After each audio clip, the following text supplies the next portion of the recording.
Welcome to The Explainer. So glad you're joining us today, because honestly, we're diving into something that feels straight out of a Hollywood blockbuster. We're looking at the complex, high-stakes legal framework that governs Indian vessels. I mean, picture this, right? Massive multi-million-dollar ships cutting across these sun-drenched oceans, literally carrying the weight of global trade. But behind all those gorgeous cinematic visuals, there's an ironclad set of legal rules dictating exactly who gets to sail them, who gets to sell them, and what happens when things go completely sideways. So today, we're breaking down Indian vessel registration and transfer. And to make it fun, we're going to treat these statutes like the storyboard of a fast-paced nautical heist film. Let's get into it. Here's how our cinematic journey breaks down today. We've got Act 1, the ultimate nautical prize. Act 2, rules of the certificate. Act 3, national security and transfers. Act 4, the transfer checklist. And finally, Act 5, death, insolvency, and sales. All right, kicking things off with Act 1, the ultimate nautical prize, subtitled Securing the Right to Sail. You know, every great heist story starts with a highly coveted prize. And in the maritime world, that prize is the absolute baseline documentation you need to legally put your vessel on the water. So imagine this. You've got a massive, fully crewed ship. You're ready to embark on a super lucrative voyage under bright, clear skies. But there's a hitch. The official certificate of registration is delayed by the registrar. You're stuck in port. And in shipping, time is literally money. Well, this is exactly where Section 21 steps in to save the day. If there are special circumstances, the central government can step in and authorize the registrar to grant what's basically a highly classified VIP ticket. They call it a pass. Now, this pass isn't just some flimsy permission slip. For a specified period and within specific limits, it has the exact same legal power as a full-blown certificate of registration. It's essentially the government's way of making sure that bureaucratic red tape doesn't completely freeze these vital, high-value operations. Moving right along to Act 2, rules of the certificate, or as I like to call it, the untouchable document. So now that we've figured out how to actually get out on the water, let's uncover the incredibly strict rules that govern the ultimate prize itself, the actual certificate of registration. What's really wild here is how the law treats the certificate. It's like the MacGuffin in a movie, right? That one object absolutely everybody wants, but only a very specific person is allowed to hold on to. According to Section 22, this document can only be used for the lawful navigation of the vessel, period. It must never, ever leave the custody of the person in charge of the ship, usually the captain or the master. And here's the real kicker. It absolutely cannot be detained or held hostage by anyone claiming a title, a lien, a mortgage, or any other financial interest in the vessel. You could literally owe millions on a ship mortgage, but your creditors cannot legally confiscate this certificate to stop the ship from sailing. That being said, if a lawful authority or the registrar actually demands it, the person holding it can't just refuse to hand it over without reasonable cause. It really is a supremely protected piece of paper. But, okay, what happens if you try to cheat the system? Let's talk about the dramatic severity of Section 22, subsection 3. If the master or the owner of an Indian vessel uses or even just attempts to use a certificate of registration that wasn't legally granted for that specific ship, the punishment is absolutely catastrophic. We are not talking about a slap on the wrist here or even a heavy fine. The law is brutally absolute. The vessel shall be liable to forfeiture. Yes, you heard that right. The government can literally take your entire ship. That's a huge deal, and it really shows just how seriously India protects the integrity of its maritime documentation. Which brings us to the high-stakes tension of Act 3, National Security and Transfers, subtitled The Wartime Lockdown. Now, things are about to get really intense.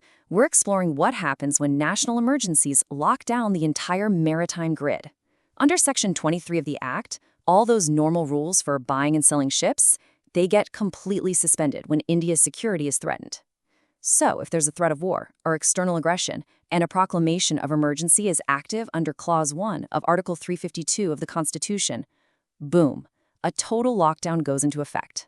During this time, no person can transfer or acquire any Indian vessel, or honestly, even a tiny share in one, without the prior approval of the central government. Any attempt to sneak a deal through behind closed doors, completely void, totally enforceable. And why is this? Well, the central government has the absolute right to refuse these transfers so they can conserve the tonnage of Indian shipping. In a major crisis, the country absolutely needs its fleet intact and firmly under its control. Assuming we aren't in a national lockdown, let's head into Act 4, the transfer checklist, clearing the way. So in normal, peaceful times, if you want to transfer a ship, you have to go through a rapid-fire preparation montage. Just look at the sheer amount of bureaucracy and financial clearing you've got to achieve before one of these multi-ton vessels can legally change hands. Section 23, subsection 3 lays out a super strict 4-part checklist. First up, every single mortgage entered in the ship's register must either be fully paid off or the mortgagee has to give written consent for the transfer. Second, and honestly this is fantastic for workers' rights, all wages and amounts due to the seafarers employed on that vessel must be paid in full, every penny. Third, there can't be any active court orders prohibiting the transfer. And finally, number 4, any unpaid statutory fees levied on the vessel must be settled up, and the registrar has to be informed in writing. If even one of these boxes is left unchecked, the whole transfer is entirely invalid. No exceptions. But completing that massive financial checklist isn't actually the end of the story. To finalize the cinematic deal, the law requires very specific paperwork. According to subsections 4 and 5, an Indian vessel, or share in it, can only be transferred using a legally prescribed instrument. Think of this as the ultimate, highly formalized bill of sale. And then that instrument has to be officially registered by the registrar following a very strict procedure. Only after all that does the ship truly change hands and sail off into the proverbial sunset under a brand new owner. And that brings us to our concluding chapter, Act 5, Death, Insolvency, and Sales, subtitled The Afterlife of Ownership. Here, we have to handle the somewhat morbid but absolutely essential legal reality of what happens when property rights pass not by choice but through major life events like death or bankruptcy. Section 24 introduces a concept called transmission. Now, this is different from a standard transfer. When a registered owner dies or becomes insolvent, the property in the Indian vessel automatically transmits to another person by lawful means like inheritance or a bankruptcy proceeding. The legal cascade basically looks like this. First, the owner passes away or goes bankrupt. Next, the property legally transmits to an heir or a liquidator. But wait, this transmission is subject to specific prescribed conditions. The law has to ensure that whoever is suddenly inheriting this massive multi-million-dollar asset is actually legally allowed to own an Indian vessel in the first place. So the really crucial point here is the stark contrast laid out in Section 25. If the person inheriting the ship meets all the criteria, great, the vessel maintains its Indian status and sails on. But what happens if the inheritance or insolvency process transmits the property to someone who doesn't qualify, say a foreign entity? That would actually cause the vessel to cease being an Indian vessel. Well, the government doesn't just let the ship sail away under a new flag. No way. Instead, under Section 25, the law states that the vessel may be ordered to be sold. It becomes a forced sale. The government steps in to liquidate the asset rather than just losing control over its maritime jurisdiction. So think about everything we've just covered. We've seen government passes, untouchable certificates, wartime lockdowns, rigorous financial checklists, and even forced sales upon death. The state's grip on these giant ships is just unyielding, and it's all designed to protect national security, the economy, and the rights of the seafarers, which leaves us with a final, somewhat provocative thought to end our explainer today. When you look at a majestic cargo ship cutting across a bright, sun-drenched ocean, with so many strict legal rules anchoring its every single move and dictating its ownership, who really controls an Indian vessel?